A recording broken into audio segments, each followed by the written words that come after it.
金门长影的活动今仔日起稿，拢总1200人参加，包括107个中国选手。若英过金门收甲厦门的活动嘛会做伙办，不过今年陆委会是建议卖办，怎打动啊？所以有的在地人讲，感觉今年的活动有救水。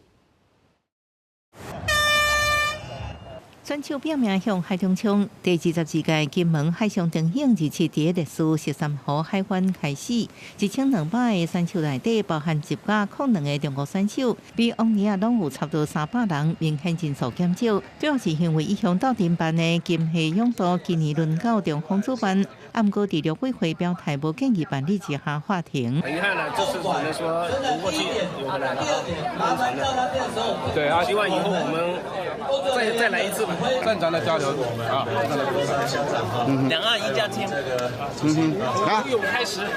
对金厦引导停办，中国受罪人拢表达希望两岸应继续进行体育交流活动。未少台湾受罪人也讲原本报名无参加就真可惜。原本是要参加，因为那个两岸的问题可惜没有，真的没有参加到。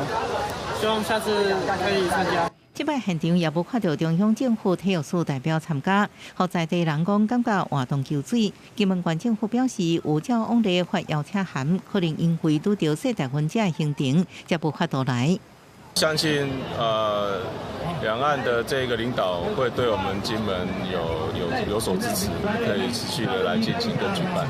金门县政府正常指出，金厦勇渡有体育难度，也建立口碑甲知名度，停办对金门经济有一定冲击，也烦恼影响金门未来整体发展。望望只是单一事件，唔通加做常态。记者综合报道。